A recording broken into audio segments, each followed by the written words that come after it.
সিঙ্গাপুরে ড্রেনগুলা কতটা ক্লিয়ার কতটা পরিষ্কার আপনার দেখেন, এটা কিন্তু পুরোটা ড্রেন। ড্রেনের ভিতরে আশেপাশেও কিন্তু আপনার পলিথিন বা কাগজ এগুলা কিন্তু নাই, ঠিক আছে। সিঙ্গাপুর আসলে অনেক সুন্দর একটা দেশ, মানে বিশেষ করে পরিবেশ দিক দিয়ে আসলে 100 সিঙ্গাপুর একটা দেশ।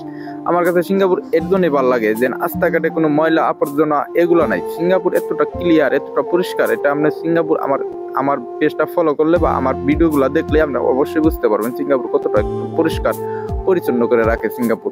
আর আপনি যদি একটু সামনের দিকে যাই তাহলে আপনি আরো সুন্দর সুন্দর জায়গা দেখতে পারবেন। মানে এটা কিন্তু আমার বাসার সাইডেই একটা প্রজেক্টে কাজ চলতেছে অনেকদিন ধরে, আমি আসার পর থেকে দেখি এই প্রজেক্টে কাজ চলতেছে, তার সাইডে কিন্তু আমার বাসা। আমার কিন্তু এটা চলাচল করার জায়গায়, মানে এই জায়গায় সবসময় চলাচল করি। মানে এটা আমাদের পায়ে হেঁটে যাওয়ার রাস্তা, মানে এটা হলো মেন রোড।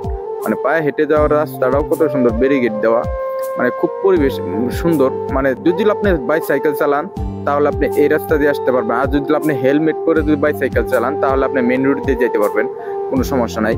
আর এই যে আপনার আশেপাশে যে দেখতেছেন বা আপনার গাছগুজালি, এগুলা কিন্তু পাহাড় না, ঠিক আছে। এগুলা কিন্তু আপনার পাহাড় না। সিঙ্গাপুর দেশটা এরকম ঢাল উঁচা নিচা, এরকম দেশটাই হলো এরকম, মানে স্থির নাই, মানে একদম সমান জায়গা নাই, আছে এরকম। কিন্তু বেশিরভাগ জায়গায় যেরকম ঢাল উঁচা এগুলো কিন্তু পাহাড় কিন্তু দেখা যায়, কিন্তু পাহাড় না। খুবই চমৎকার একটা জায়গা। যদি আপনি রাস্তার দিক দিয়ে একটু ফোকাস করেন বা রাস্তার পরিবেশগুলো যদি দেখেন, মানে আশেপাশে কি সুন্দর পরিবেশ, মানে আজকে আবহাওয়াটা অনেক সুন্দর। আরেকটা কথা, সিঙ্গাপুর হলো এক ঋতুর দেশ। সিঙ্গাপুর সবসময় এরকম আবহাওয়াটা সবসময় বেশি থাকে, একদম মানে আকাশটা একটু মেঘ মেঘ মতো লাগে। এটা কিন্তু এডিট করি না, একদম রিয়েল একটা ভিডিও। হালকা যদি একটু এডিট করি, তারপরও হালকা গাছটা এডিট করা হয়েছে, কিন্তু আপনার আকাশটা কিন্তু এডিট করা না, এটা রিয়েল একটা আবহাওয়ার কি। আমি এদিকে গেছিলাম যে আমার বাসার সাইডেই একটা মার্কেট আছে, ওই মার্কেটে গেছিলাম একটু প্রয়োজনীয় জিনিস কেনার জন্য। যেটা কেনার জন্য গেছিলাম সেটা আমি পাই নাই, তার জন্য আমি ব্যাগে ফিরে আসছি। তার জন্য আমি যাইতেছি এই যে ক্যান্টিনে, এই যে এই সাইডেই একটা ক্যান্টিন আছে, এই ক্যান্টিনের পরিবেশটা আপনাদেরকে একটু দেখাবো। আর এগুলো হলো এদিকে তো ঘোরাফেরা যায়, কিন্তু এদিকে আরেকদিন যাব।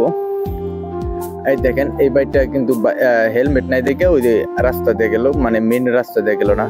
আমি যাবো ওই জায়গায়, ওই পারে যাবো, ওই পারে তো আর করবো না, গাড়ি গুড়ি দেখে তারপরে ওই পারে যাইতে হবে। যাই হোক, এই দেখেন একটা সিঙ্গাপুর বাস আসতেছে, এটা হলো সিঙ্গাপুরের দোতলা বাস, খুবই সুন্দর খুবই চমৎকার।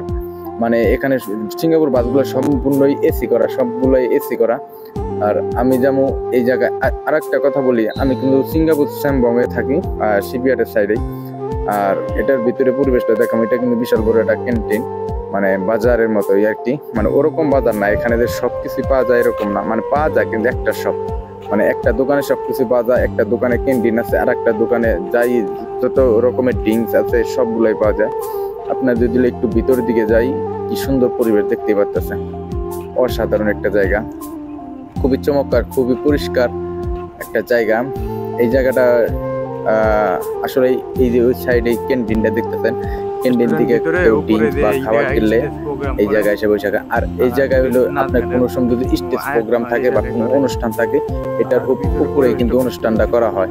খুবই চমৎকার, দেখেন পরিবেশগুলা খুবই মানে শান্তশিষ্ট একটা দেশ, মানে কাউ হাউ হাউ এরকম নাই। কোনো রকম বড় প্রোগ্রাম হলে এই জায়গায় হয়, মানে এই জায়গায় করে বৃষ্টি বৃষ্টি বা রোদের কোনো সমস্যা না হয়। সবাই ভালো থাকবেন, সুস্থ থাকবেন, আল্লাহ হাফেজ।